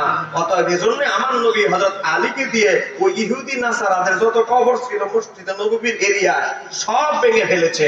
একটু জোরে বলেন না সুবহানাল্লাহ। এখন যে অপব্যাখ্যাটা করতেছে, এটা কি সঠিক না অপব্যাখ্যা? এই হাদিসটা আরেকটা সূত্রে বর্ণিত হয়েছে। সেখানে হযরত আনাস, নবীর সাহাবী, 10 বছরের খাদেম, হযরত আনাস বলে ফামারা, হযরত আলীকে কোন কবর ভাঙতে আদেশ করেছে? হযরত আনাস বলে ফামারা রাসূলুল্লাহ সাল্লাল্লাহু আলাইহি ওয়াসাল্লাম বিকুবুরিল মুশরিকিনা, ফানবী শাহ, আমার নবী মুশরিকদের কবর ভাঙার জন্য হুকুম দিয়েছে। কোথায় মুশরিকদের কবর আর কোথায় ওলিয়া উলিয়াদের কবর? দোনো কবর কি একসাথে মিলাইলে হবে? বলেন ঈমান থাকবে? ওলিদের মাজারের সাথে মুশরিকদের কবরের সাথে তুলনা দিলে ঈমান থাকবে? আজকে অবাক লাগে, আপনি সারা পৃথিবীতে যান, সারা পৃথিবীতে সমস্ত নবীদের কবর কাঁচা না পাকা? আপনি গুগলে লেখেন ইউনুস আলাইহিস সালাম, গুগলে লেখেন ইব্রাহিম আলাইহিস সালামের মাজার, গুগলে লেখেন ইউনুস আলাইহিস সালামের মাজার, গুগলে লেখেন ইউসুফ আলাইহিস সালামের মাজার, গুগলে লেখেন সব নবীদের মাজার, আপনি লেখেন, আপনি পাবেন পাকা। কথা বলেন। এখনের আলেমরা বেশি জানে না আগের আলেমরা বেশি জানতো? এখনের আলেমরা বেশি পণ্ডিত না আগের আলেমরা বেশি পণ্ডিত? আগের আলেমরা সব ঘোরালা গাছ কাটছে, আর এখনের আধুনিক আলেমরা মোবাইল পায়, ইন্টারনেট পায়, বেশি জেনে নিচ্ছে। আগের আলেমদের সিনার ভিতরে লাখ লাখ হাদিস মুখস্থ ছিল, আর আমরা ১-১.৫০০ হাদিস মুখস্থ জানি না। ইন্টারনেট থেকে সার্চ দেই হাদিসটা কোথায় আছে কোথায় আছে। আমাদের জ্ঞানের মেঘ এখন মোবাইলে ঢুকে গেছে। আর আগের আলেমরা মোবাইল লাগে নাই, লাখ লাখ হাজার হাজার হাদিস চোখটা বন্ধ করলে অনর্গল বলতে পারতেন, সিনার ভিতরে সংরক্ষণ রাখতেন। বাবা ৫১ বেজে গেছে, আমার কাছে আর ৯টা মিনিট সময় আছে। ৯ মিনিট যাই কি বলে? বলে ৯ মিনিট কি যাব? আওয়াজে দুর্বল বোঝা যায়। কে কে চলে যাবেন হাত তুলে দেখাই দেন। নারে তাকবীর, নারে রিসালাত। আল্লামা মুফতি শহীদুল্লাহ বাহাদুর সাহেব। আমি প্রথমে যখন মাহফিল আসছি, আমি ভাবছি ১০-১৫ মিনিট পরে জানি মানুষ জানি, আর পাইনি কার ভাই তো ওয়াজ করবো চিন্তা করতেছে বয়ে বয়ে। আর এখন দেখতেছি হ্যান্ডেলে একটু কোনো জায়গা নাই। যেরকম আমার হাবা না সারা রাত না, আমার কাছে আর ৯ মিনিট আছে। কালকে আমার মৌলভী বাজার মাহফিল, আমার ডায়েরি গাড়িতে আছে, দেখেন ২টা মাহফিল। এবার কিছু প্রশ্নের উত্তর দিব। তো এখন আমরা কি বুঝলাম? হযরত আলীকে যে কবরগুলো ভাঙতে আদেশ দিয়েছে, এই কবরগুলো মুসলমানদের নয়। মনে রাখবেন, আপনার আল্লাহ একটা বিবেক দিছে। বলেন বিবেক আছে না নাই? বিবেক দিয়ে চিন্তা করেন, আমার নবী যখন মক্কা থেকে মদিনায় যায়, মুসলমানই হইছে অল্প কজন সাহাবী, সেখানে মাজার হওয়ার কি সম্ভাবনা ছিল? মাজার ভাইব বলছে হিজরত করে মক্কা থেকে মদিনায়, এখানে মাজার পাইতো কই? মাজার ভাঙলে হযরত আলী। এটা একটু অন্তত বুঝেন, আল্লাহ তো আপনার এতটুকু আকল দিয়েছে। নবী মক্কা থেকে মদিনায় হিজরত করে মাজার মদিনায় পাবে কোথায়? সেখানে অল্প কিছু লোক গোপনে গোপনে নবীর কাছে এসে এসে কাফেলায় নবীর কাছে মুসলমান হয়েছে, আর হিজরত করে আগে আগে কিছু মুসলমান জমা হয়েছে। সেখানে আবার মাজার পাইব কই? আজকে এই যে হাদিসের অপব্যাখ্যা করতেছে, আল্লাহর দরবারে বিচারের কাঠ করা একদিন দাঁড়াতে হবে কি হবে না? আমি মৌলবী দেখে কি বাস বেঁচে যাব? মৌলবীদের আগে ধরবে। এজন্য আমার নবী যখন মেরাজের রাতে গিয়েছে, দেখতেছে এক প্রকার মৌলবীদেরকে টান দিয়া জিব্বাটা ধরে একটি আতুরা দিয়ে বাড়ি দিয়ে লাগাইছে। জিব্রাইলকে বলে, জিব্রাইল এরা কারা? এরা হলো আপনার উম্মতের এমন আলেম সম্প্রদায় যারা নিজের আওয়াজ করতে আমল করতো না, যারা ইসলামের অপব্যাখ্যা করত। আল্লাহ এই ধরনের বন্ড 2 নম্বর মৌলবীদের থেকে হেফাজত করো। আরেকটা আসতে কর। সম্মানিত আমার দিনী ভাইয়েরা, আমার আজকের মাহফিলের প্রধান আলোচক আমার ভাই আমাকে একটা প্রশ্ন করেছে। এই প্রশ্নের জবাবটা দিয়ে আলোচনা শুরু করছি। প্রশ্নের জবাবটা হচ্ছে, আমরা ইকামতে যখন খাইতে যাই, কেউ দাঁড়ায় আগে, ইকামতের শুরু হইতেই আবার অনেকে ইকামত মুয়াজ্জিন মুসর দিয়ে দাঁড়াবে, দাঁড়ানোর আগে এতে দাঁড়ায় গেছে, এরকম আছে না নাই? আবার অনেকে আল্লাহু আকবার বলতে দিলে দাঁড়াইতে আর দেরি নাই, কথা কোন আছে না নাই? আবার মাঝে মাঝে অনেকে মাঝখানে দাঁড়ায়, হাইয়া আলাস সালার আগে দাঁড়ায়। বহুত কোয়ালিটির লোক আছে। সুন্নত কিন্তু 12টা না, সুন্নত হবে কয়টা? একটা। যেটা শুদ্ধ হবে একটা শুদ্ধ হবে। মনোযোগ, ইকামতের মাসালায় 2টা বিধান, ইমাম উপস্থিত থাকা আগে থেকে আর ইমাম উপস্থিত না থাকা। অনেক জায়গায় শহরে দেখবেন কি হয়, ইকামত যখন শুরু হয়ে যায় তখন ইমাম হুজরাতি থাকে। ইমাম কি করে? ইমাম ইশারা দিয়ে দেয়, ইমাম জামাতের জন্য অপেক্ষায় থাকে, টাইম তো বাধা। ইকামত মুয়াজ্জিন তার টাইমে দিয়ে ফেলে, তখন ইকামতের আওয়াজ শুনে ইমাম সাহেব তার হুজরা থেকে, ওই যে কামরা থেকে বের হয়, তখন ইমামের সাথে সাথে ইমামরে দেখা মাত্র মুসল্লিরা দাঁড়ায় যায়। এটা হলো এক বিধান। আর আমাদের 1000-এর মধ্যে 999 মসজিদের ভিতরে ইমাম আগে থাকে, কথা বলে। তো বিধান কি? আপনি আগে থেকে দাঁড়াইতে পারবেন, ইমামও দাঁড়াতে পারবে না, মুসল্লিও দাঁড়াবে না। দাঁড়াবে কখন? হাইয়া আলাস সালার সময়। বলে না দাঁড়াবে কখন? আমি সাফার করে যদি বলি, মানার দরকার নাই, আমি দলিল দিব, তারপরে আপনি মানবেন, কথা বলে। হ্যাঁ, কথা বলে না কেন? ঠিক কি? আমার সহায়তা করে সাথে আসেনি রে, দেশ না গলাটা তো ডুবে গেছে, 2 ঘন্টা হয়ে যেতেছে, কথা তাড়াতাড়ি একটু চা ঢেলে দে। আবার আমার উপরে ঢেলে দিস না, কাফের মেয়েদের ঢেলে দে। একজনে তো ঢেলে দিয়ে আবার মামলা টামলা, এখন মামলা টামলা চলতেছে। আমি এখানে বাদ একটা মাহফিল করে এসেছি। আমি মাহফিল আইতাম আরো 40 মিনিট আগে, আধা ঘন্টা দেরি হয়েছে। 10:30 আসার কথা, 11টা হয়েছে।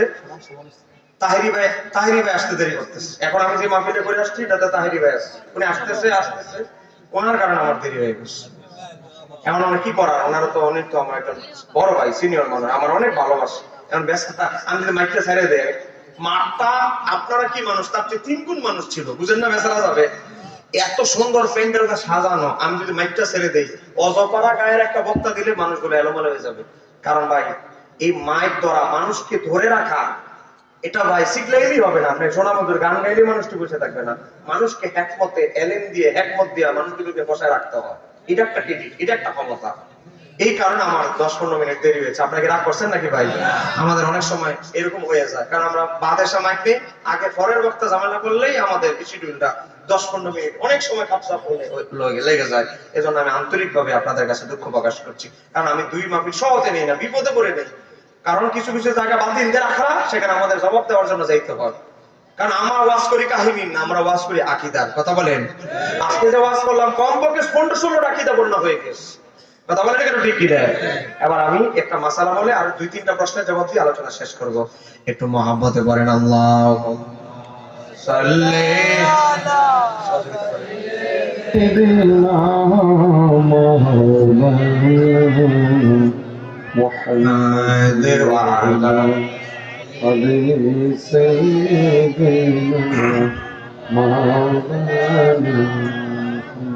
দুলদুল গোড়া কেন্দে বলে আমার কোন দোষ নাই, ইমাম হোসেন শহীদ হইল কারবালাতে পানি নাই আল্লাহুম্মা মাশাআল্লাহ জোরে হবে سيدنا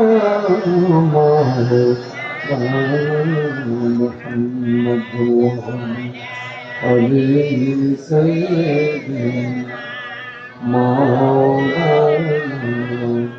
محمد এখন ইকামতের মাসালা দুইটা পার্ট বলেন কয়টা পার্ট ইমাম আগে থেকে মসজিদের ভিতরে থাকা আর ইমাম তার হুজরায় থাকা দুইটা অংশ দুইটা পার্টে ইকামতের হুকুমটা তো আমাদের অধিকাংশ মসজিদে ইমাম আগে থেকেই থাকে মুসল্লায় এই বেচারা ইকামতটা শুরু হইতে দেরি দাঁড়ায় যা কাতার সোজা করেন দাঁড়ায় যা এই হুজুরে জিজ্ঞাসা করবেন ইকামত শুরু হওয়ার আগে আমার নবী কাতার সোজা করার কথা বলেছে এটা কোথায় আছে আমি দলিল দেব নাসাই শরীফ 1363 নম্বর হাদিস ইকাম 1363 আবার বলছি 1363 নাসাই শরীফের হাদিস আমার নবী ইকামত বেলাল দেওয়ার পর আমার নবী তার চেহারা আনোয়ার মুসল্লিদের দিকে মানে সাহাবীদের দিকে ফিরালেন আমার নবী বলেন হ্যাঁ সাহাবীরা তোমরা কি মনে করো আমি নবী সামনের দিকে ইমামতি করতেছি শুধু সামনে দেখতেছি আমি নবী যেমনি সামনে দেখি তদ্রুপ পিছনেও দেখি এই একমাত্র মুজিজা শুধু 1,24,000 নবীদের ভিতরে এইটা এমন এক মুজিজা যেটা আমার নবী ছাড়া আর কাউকে দেওয়া হয় নাই আমার নবী হাঁটতে গেলে সামনে যেমন দেখতেন পিছনেও তদ্রুপ দেখতেন আমার নবী দিনের আলোয় সূর্যের আলোয় যেমন দেখতেন অন্ধকারের রাত্রি অন্ধকারের জ্যোৎস্নার রাত না অন্ধকারের রাত আমাবস্যার রাতে অন্ধকারেও আমার নবী তদ্রুপ দেখতেন এটা আমার নবীর স্পেশাল পাওয়ার আমার নবী কতটুকু দেখতেন আমার নবী বলে আমি যা দেখি নাসাই শরীফের ভিতরে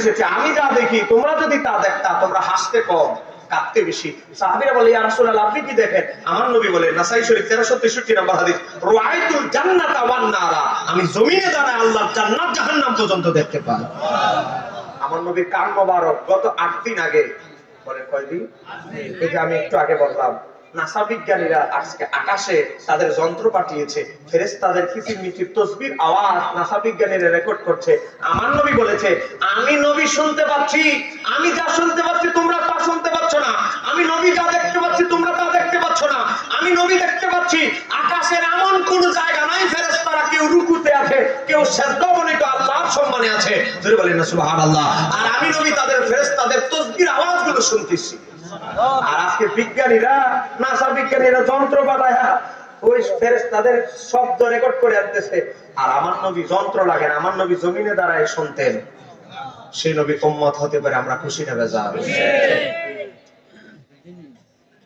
গভীর মনোযোগ সহিহ বুখারী হাদিস নাম্বার সহিহ বুখারীতে এসেছে নাসাই শরীফ 688 নম্বর হাদিস বুখারীতে আছে মুসলিমে আছে তিরমিজিতে আছে আবু দাউদে আছে আব্দুল্লাহ ইবনে আবু কাতাদা থেকে বর্ণিত হযরত কাতাদা রাদিয়াল্লাহু তাআলা থেকে বর্ণিত বলেন রাসূলুল্লাহ সাল্লাল্লাহু আলাইহি ওয়াসাল্লাম আল্লাহ হাবিব বলে ইজা আমার নবী বলেন ইজা উকিমাতিস সালাতু যখন ইকামত দেওয়া হবে ফালা তাকুমু যখন ইকামত দেওয়া হবে সাহাবীদেরকে নবী বলতেন ফালা তাকুমু দাঁড়াবে না আর আমাদের হুজুর আগে আগে দাঁড়ায় যায় আমার নবী বলে যখন ইকামত দেওয়া হবে ফালা তাকুমু দাঁড়াবে না হাত্তা তারানি আমি নবীরে হুজরা শরীফ থেকে বের হওয়ার আগ পর্যন্ত খালি ইকামতটা দিলে দাঁড়াতে ওটা একটু জোরে বলেন না সুবহানাল্লাহ এটা হচ্ছে ইমাম যদি হুজরা শরীফে থাকে এটা হলো 1 নাম্বার বিধান 2 নাম্বার বিধান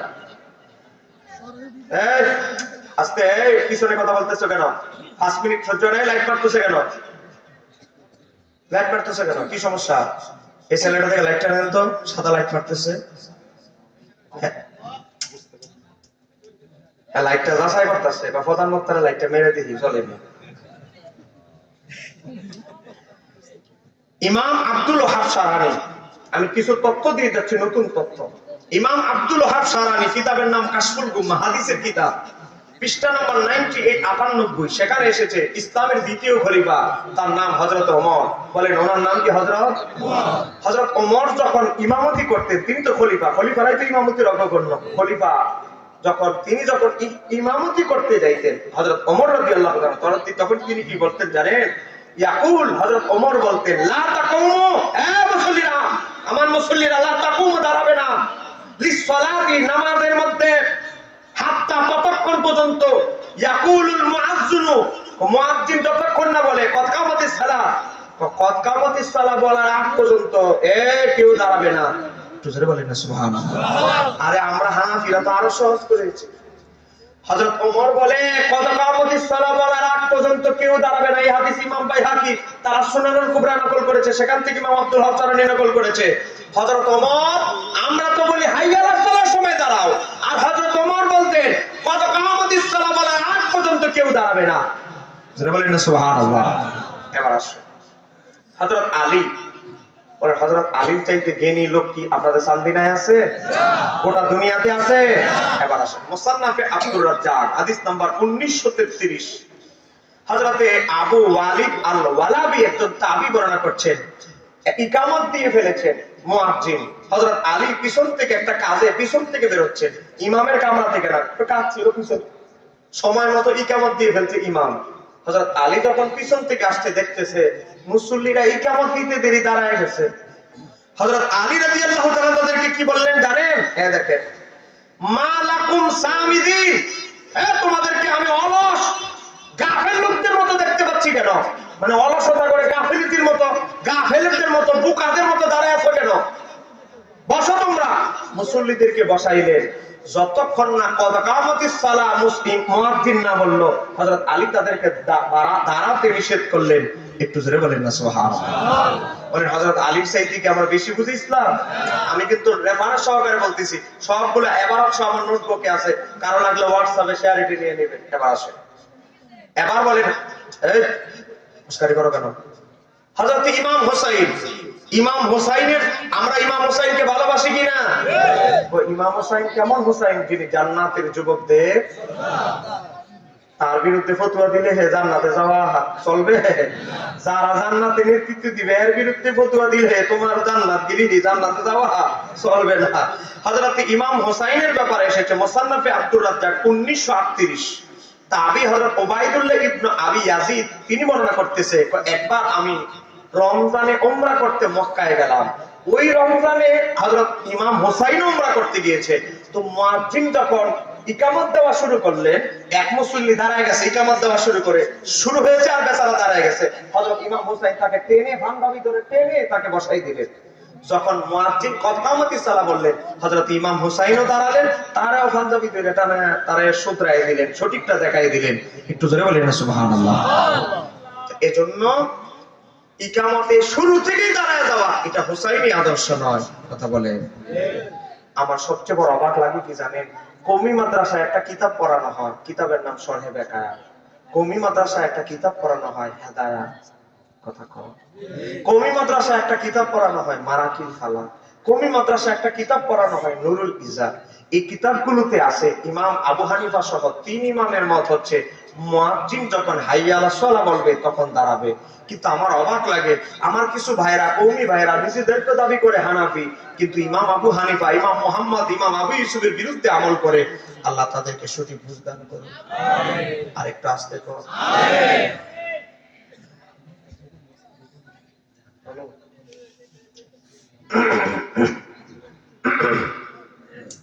এখন আবার আমাদের সমাজে একদল লোক বের হয়েছে যারা নামাজে ইমাম যখন বলে ওয়ালা দাল্লিন কথা কোন আছে না নাই?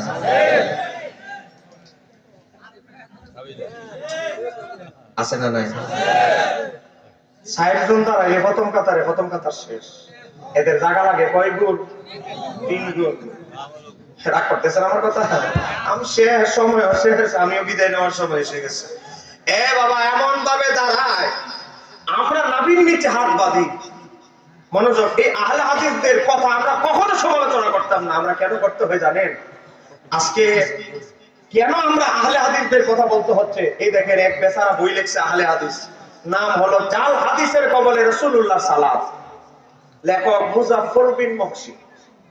আমি কিন্তু ভাই তার কথাটা বই সহকারে তুলে ধরছি, তারপরে যদি বলেন আমি সভাপতি করছি, বিবেক আল্লাহর উপরে ছেড়ে দিলাম আদালতে। আপনি আমাকে গালাগালি করতে পারেন, যাওয়ার পর দোকানে, কালকার চায়ের দোকানে বসে বসে সমালোচনা করতে পারে, আমি কিন্তু তাদের বই সহ দেখাচ্ছি।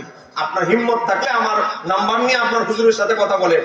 হুজুর যদি প্রশাসনিক মনে করে যে চান্দি নাই আবার আসলে হুজুরের ফিটা মোড়া খাইবো, তাহলে অনলাইনে বাহাস হবে, সারা পৃথিবীর মানুষ দেখবে নাভির নিচে হাত বাঁধা সঠিক, আমি আস্তে বলা সঠিক না জোরে বলা সঠিক, হানাফি মাযহাবের নামাজ সঠিক না আহলে হাদিসদের নামাজ সঠিক, কথা বলেন।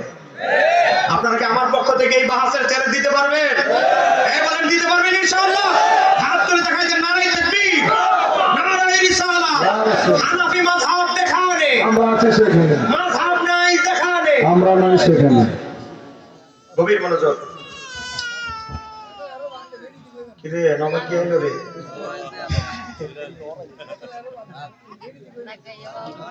আমি আপনাদেরকে এই প্রশ্নটার উত্তর, আমিনের উত্তরটা দেওয়ার আগে একটা ঘোষণা দিচ্ছি।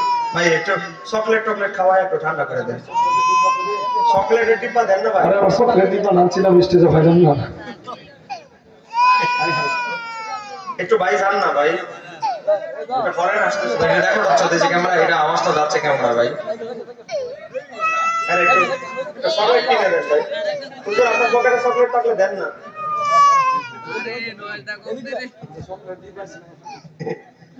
আমার খাদেমের ব্যাগের মধ্যে আমার চকলেট টকলেট থাকে, আসেনি রে?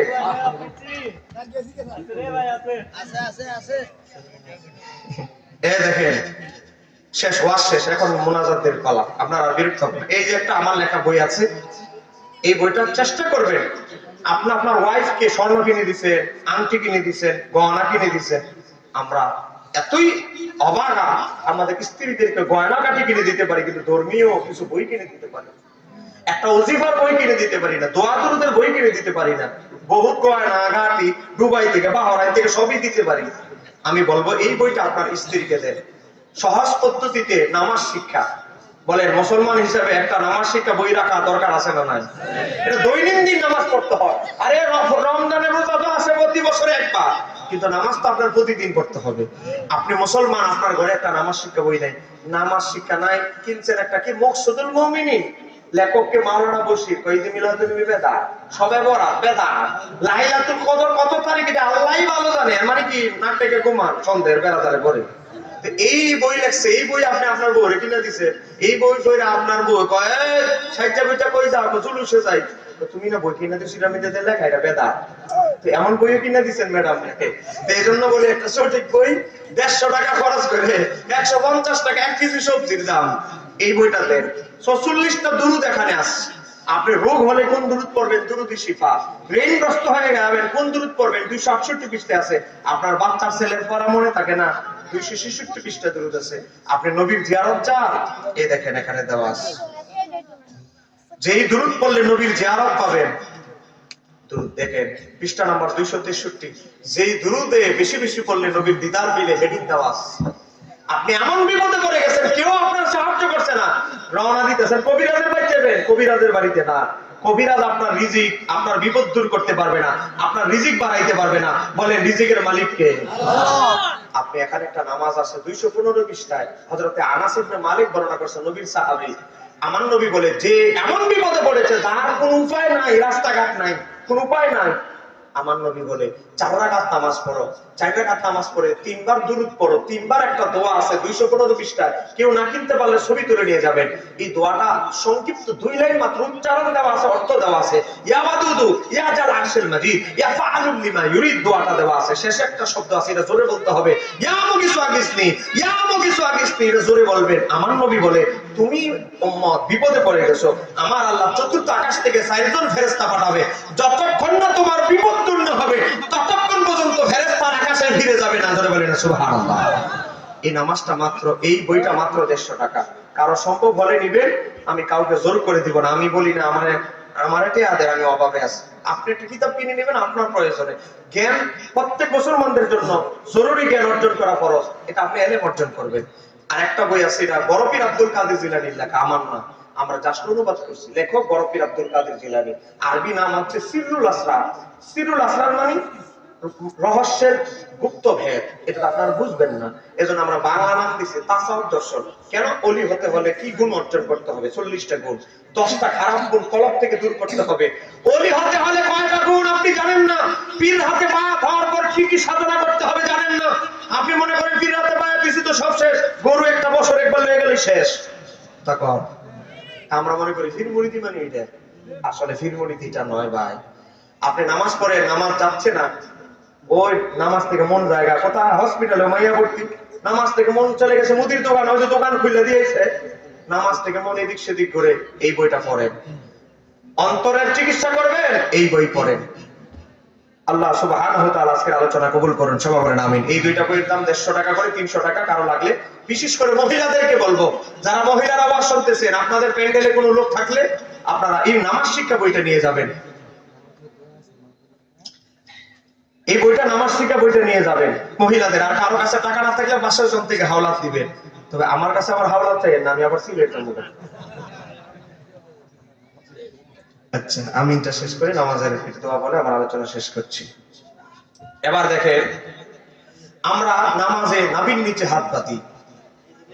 তাড়াতাড়ি যাও, কারো লাগলে নিবেন, বিশেষ করে নামাজ শিক্ষা বইটা নেবেন। একটা বই নেবেন, সবাই, ছেলে পড়বে, মেয়ে পড়বে, আপনার পুত্রবধূ পড়বে, সবাই পড়বে। আমরা নামাজে আমি 1 মিনিট 30 সেকেন্ড আমার জন্য খরচ করলাম। আমি তো এতক্ষণ ওয়াজ করলাম, আমার বইয়ের জন্য আমি 1.5 মিনিট আপনাদের থেকে আমার নিজের তরফ থেকে নিলাম। এবার আসুন, আমরা কেন নাভির নিচে হাত বাঁধি? ইমাম আবু হানিফার প্রত্যেকটা ফতোয়া যৌক্তিক না অযৌক্তিক? কথা বলেন না কেন? বলেন, ইমাম আবু হানিফার প্রত্যেকটা মাসালার পক্ষে দলিল আছে না নাই? বলেন, যুক্তি আছে না নাই? এমনি এমনি ইমাম আবু হানিফা ইমামে আজম, এমনি এমনি ইমাম আজম আবু হানিফা হয় নাই। ইমাম আবু হানিফা বলে আমরা নাভির নিচে হাত বাঁধি কোরআনের জোরে। সুবহানাল্লাহ। কোরআনে আমার আল্লাহ সূরা বাকারা 238 নম্বর আয়াতে বলে, নামাজে দাঁড়াও আল্লাহর সামনে বিনয়বত, বিনয়ের সাথে। বলেন, নামাজে আল্লাহর সামনে দাঁড়াইতে হবে কিসের সাথে? আরো করে বলেন, কিসের সাথে? অনীতি। নামাজে বিনয়ের সাথে দাঁড়াও, আদবের সাথে দাঁড়াও, বিনয় নম্রতার সাথে দাঁড়াও। আপনি বিবেক দিয়ে চিন্তা করেন, আজকে যারা নামাজ পড়তেছেন, দুইটা সরে আরেকজন মুরব্বী বেচারা, বয়স হবে 197 বছর, 82 বছর, এর পায়ের মধ্যে পুতা দিয়ে ছাপ দিয়ে ধরে এভাবে নামাজে দাঁড়ায়। এমন ভাবে নামাজে দাঁড়ায় যেমন কুস্তি খেলার প্রতিযোগিতা নামবো। কথা কোন না কেন? তা আমার ইমাম আবু হানিফা কেমন নামাজের পদ্ধতি শিখিয়েছেন? ডান হাতকে বাম হাতের কবজিতে ধরে তাহতা সরাতি নাভির নিচে হাত বেঁধে মাথাটা নিচু করে সিজদার জায়গার দিকে তাকায়া গোলামের মতো আমরা নামাজে আল্লাহর সামনে দাঁড়াই। কথা কোন? আর আল্লাহ এটাই শিক্ষা দিয়েছেন, নামাজে দাঁড়াইতে হবে বিনয়ের সাথে, আদবের সাথে, বিনয়বত। এজন্য আমাদের হানাফি মাযহাবের নামাজ হচ্ছে সবচেয়ে আদববান নামাজ। এবার আসেন দলিলের দিকে তাকাই। 1 নম্বর দলিল মুসান্নাফ ইবনে আবি শায়বা, হাদিস নাম্বার 3938, হযরত ওয়াইল ইবনে হুজুর থেকে বর্ণিত। ক্বালা, তিনি বলেন, রাআইতুন নবী সাল্লাল্লাহু আলাইহি ওয়াসাল্লাম, আমার নবীকে আমি দেখেছি দুই নয়নের চোখে, ওয়ালা ইয়ামিনাহু আলা শিমালিহি ফিস সালাতি তাহতা সুরাতি, আমার নবী তার ডান হাতকে বাম হাতের উপরে রেখে, আমি রাআইতু আমার নবীকে দেখেছি তিনি তার ডান হাতকে বাম হাতের উপরে ধরে তাহতা সুরাতি নাভির নিচে হাত বেঁধেছেন। জোরে বলেন না সুবহানাল্লাহ। নবীর সাহাবী বলতেছে, মুসান্নাফ ইবনে আবি শায়বা 3938 নম্বর হাদিস। এই হাদিসকে আহলে হাদিসদের বড় হুজুর, তার নাম হলো কি জানেন? নাম হলো আব্দুর রহমান মুবারকপুরি। তার কিতাবের নাম তুহফাতুল হাওয়াজি, 2 নম্বর খণ্ড 84 পৃষ্ঠা 252 নম্বর হাদিসের আলোচনায় বলে, ইসনাদুহু যায়িদ, হাদিসটার সনদ মজবুত মজবুত মজবুত। ধরে কোন মারহাবা। এবার আসেন আর 2 নম্বর হাদিস, হযরত আলী থেকে বর্ণিত, মাশা সিদ্দিকা থেকে বর্ণিত, হযরত আনাস রাদিয়াল্লাহু তাআলা থেকে বর্ণিত। 3 জন সাহাবী বর্ণনা করেছে, আমার নবী বলে, সমস্ত নবীদের আখলাক বৈশিষ্ট্য হচ্ছে সব নবীরা 3টা কাজ করতেন। সব নবী, 1,24,000 নবী। কয় কি? তারা ইফতারি করতেন তাড়াতাড়ি। আমাদের অনেক লোক বলে, ম্যাডাম ডাকে, ও অমুকের বাপ, আরে ইফতারির সময় তো হয়ে গেছে, আসো না, আরে কাজটা শেষ করে ফেলি। আরে কাজটা শেষ হচ্ছে। ইফতারির সময় বিলম্ব করা যাবে না, এটা সুন্নতের খেলাফ। সব নবীদের সুন্নত হচ্ছে ইফতারি তারা তাড়াতাড়ি করতেন, যথাসময়ে করতেন। সাহারি তারা শেষ সময়ে করতেন, একেবারে শেষ ভাগে করতেন। আর নামাজে যখন দাঁড়াতেন, ডান হাতকে বাম হাতের উপরে রেখে তাহতা সরাতি নাভির নিচে হাত বাঁধতেন। জোরে বলেন না সুবহানাল্লাহ। অতএব এজন্য আমরা শুধু নাভির নিচে হাত বাঁধা শুধু আমার নবীর সুন্নত নয়, সব নবীদের সুন্নত। জোরে বলেন না মারহাবা। এবার আসেন, আমাদের কিছু ভাইরা এখন বলে ফরজ নামাজের পরে দোয়া করা বেদাত। কথা কোন আছে না নাই? এতদিন কয় ওলিয়া উলিয়ার মাজারের সামনে দোয়া করা বেদাত, এখন কিছুদিন পরে বলে নবীর রওজার দিকে ফিরে জিয়ারত করা বেদাত। এখন কয় ফরজ নামাজের পরে দোয়া, এতদিন বলছে জানাজার পরে দোয়া করা বেদাত, এখন একটু আগায় কয়, এখন কয় ফরজ নামাজের পরে দোয়া করা বেদাত। এটাও ফতোয়া দিতে দিতে দিতে দিতে এখনই দেখেন আব্দুর রাজ্জাক বিন ইউসুফ বই লিখেছে রাসূল সাল্লাল্লাহু আলাইহি সাল্লামের সালাত। এই রাসূল সাল্লাল্লাহু আলাইহি সাল্লামের সালাত বইয়ের দেখেন বাবারে 315 পৃষ্ঠার ভিতরে লিখতেছে, 315 পৃষ্ঠার ভিতরে লিখতেছে কই কি আমার ভাই আছে পাশে বসা, দাফনের পরে হাত তুলে মোনাজাত করা যাবে না। করলে কি হবে? শরীয়তে তার কোনো ভিত্তি নাই, এর বাপের দিনের শরীয়ত। দাফন করে গেলে দোয়া করতাম না, এতদিন তো কিছু জানাজার পরে দোয়া হবে, এখন আগাইতে আগাইতে এখন দাফনের পরে দোয়া করা যাবে না। আচ্ছা দাফনের পরে দোয়া না হলে ছেড়ে দিলাম, পরবর্তীতে দোয়া করা যাবে। আবার লিখতেছে 316 পৃষ্ঠা কবরস্থানে গিয়ে সূরা ইয়াসিন বা কোরআন তেলাওয়াত করেও দোয়া করা যাবে না। করলে কি হবে? তা সম্পূর্ণরূপে বেদাত। কয়টা 70% বেদাত না, 95ও না, 100% বেদাত। বেদাতের বেলা আবার সম্পূর্ণ আছে। আচ্ছা যাক, আল্লাহ হেদায়েত দান করুন, জোরে বলেন আমিন। আজকে কি চলছে? এই জায়গায় দোয়া নাই বেদাত, এই জায়গায় দোয়া নাই বেদাত, খালি বাকি আছে ফতুয়া একটা, কিছুদিন পরে বলবে দোয়া বলতে ইসলামে কিছু নাই। এটাই কবে যে ফতুয়া দিয়ে আল্লাহ জানে, এটার অপেক্ষায় আমরা আছি। কথা বলে না কেন, ঠিক কিনা? আজকে বেদাত কত সহজ হয়ে গেছে। আমার যুবক, বানিয়াচঙ্গের আশিকের রাসূল, তোমাকে বলছি আজকে যুবক, তুমি লামামাবিদের পাল্লায় পড়ে গেছো। মিষ্টি মিষ্টি কথা শুনে সহিহ হাদিসের নাম লাগায় তোমাকে যে কি ধ্বংসের দিকে নিচ্ছে। আজকে অবস্থা দেখেন, আপনাদের মাথায় কি আছে বলেন না? এটা কি বলেন? আপনাদের জুমার নামাজ পড়তে যান, টুপি লাগে কি লাগে না? বলেন টুপি কার সুন্নাত? এটাকে আমার নতুন করে জানাইতে হবে। আজকে এই আহলে হাদিসরা কি লিখতেছে? রাসূল সাল্লাল্লাহু আলাইহি সাল্লামের সালাত 140 পৃষ্ঠা, 140 পৃষ্ঠার ভিতরে কি লিখতেছে দেখেন। আমি যদি ভুয়া কথা বলি আমার ভাই ধরবে। তো সালাতের সময় টুপি পড়তে হবে কি? নামাজ পড়ার সময় টুপি পরার দরকার আছে? লিখতেছে রাসূল সাল্লাল্লাহু আলাইহি সাল্লাম টুপি মাথায় দিয়ে সালাত আদায় করতেন, তার কোনো প্রমাণ নেই। ভাই সত্যটা আছে না নাই? তার মানে কি? বানিয়াচঙ্গের আমার সুন্নি ভাইরা সারা জীবন টুপি কিনে যে টিয়ারি খরচ করছে, সব বঙ্গোপসাগর দিয়ে ভাই অপচয় হয়েছে। আর এরা টুপি যারা নামাজ পড়ে, এদের নামাজে আরো সারাদিনে চলে গেছে। এখন আপনারা বলে টুপি নিয়েও ফেতনা হবে, এটা জীবনে কল্পনা করছে? আজকে টুপি নিয়েও ফেতনা। আজকে নামাজ কত জায়গায় দোয়া চুরি, ইবাদত চুরি। 20 রাকাত তারাবি হয়ে যায় 8 রাকাত, শবে বরাত হয়ে যায় বেদাত। ইবাদত চুরি করতে করতে করতে করতে এই আহলে হাদিসেরা এখন মহিলাদের কাফনের কাপড় পর্যন্ত চুরি করা শুরু করছে। আপনারা বলবেন এটা আবার হুজুর কেমন কথা বলেন? আপনাদের এলাকা মহিলা মারা যায় কি যায় না? পিছনের ভাইদের আওয়াজে বোঝা গেল যে এলাকা খালি পুরুষ মরে, মহিলা মরে না। মহিলাদের কয় কাপড়? পুরুষের, মহিলাদের। আমি কি নতুন বলতেছি না পুরান? আচ্ছা এই আহলে হাদিসরা কি লিখতেছে দেখেন। এই আহলে হাদিস আব্দুর রাজ্জাক বিন ইউসুফ লিখতেছে কয় কি, পুরুষ নারী সবাইকে 3 কাপড়ে দাফন দিতে হবে। 296 পৃষ্ঠা ধরে কোন নাউযুবিল্লাহ। তো মহিলাদের 5 কাপড় দিব, তোর কাবাই চলে। এখন মহিলাদের কাপড়ের দিকেও তাদের বদনজর লেগে গেছে। আমি বলি না দোয়া চুরি, ইবাদত চুরি করতে করতে এখন কাপড় চুরি করা শুরু করছে। রাগ করতেছে আমার কথা? আমার কথাগুলো একটু জিদ ভাই মজা লাগবে না আপনাদের, কিন্তু আমার কথাগুলো কিন্তু কথা বলেন না কেন, ঠিক কি? আপনাদের এলাকা জীবনে 80 আর না 80 হক কথাগুলো বলে যায়। তিরমিজি শরীফের হাদিস, হযরতে ওয়াইল ইবনে হুজর রাদিয়াল্লাহু তাআলা, তিনি ছিলেন একজন বাদশার ছেলে। তার বাবা মুসলমান হয়েছে, তাকে পাঠিয়েছে যাও নবীর দরবারে যাও, 20 দিন থাকবা। বলেন কয়দিন? 20 দিন। নবীর পিছনে নামাজে দাঁড়াইবা, নবী যেভাবে নামাজ পড়ে, নবী যেভাবে ওযু করে, নবী যেভাবে ইবাদত করে, এগুলো শিখা আমার দেশে এসে মানুষকে শিখাবা। হযরতে ওয়াইল ইবনে হুজর নবীর পিছনে গিয়ে দাঁড়ালো, বাবার চিঠি নিয়ে আসছে, নবী তাকে সম্মান দেখালেন, বলেন আবু বকর, হ্যাঁ আবু বকর, তোমার পাশে তাকে সব সময় রাখবা। নাম কি? ওয়াইল ইবনে হুজর, সাহাবীর নাম। হযরত ওয়াইল ইবনে হুজুর বলে আমি নবীর পিছনে নামাজ আদায় করলাম। মুস্তাদরাক আলা সহিহানের হাদিস, ইমাম তিরমিজির হাদিস। আমার নবী যখন ওয়ালা দাল্লিন বললেন, তখন আমিনের আওয়াজটা আস্তে হলো। জোরে বলেন না সুবহানাল্লাহ। 17 জন মুহাদ্দিস হাদিসটিকে সহিহ বলেছে। এজন্য আমরা আমিন কি জোরে বলবো না আস্তে বলবো? আস্তে। জোরে বলার পক্ষে 3টা হাদিস আছে, আস্তে বলার পক্ষে 7টা হাদিস আছে। জোরে বলার পক্ষে 3টা হাদিস আছে, কিন্তু 3টা হাদিসকে আমরা স্বীকার করি, তবে হাদিস 3টা দুর্বল। হাদিস 3টা কি? দুর্বল। অতএব আপনার আমিন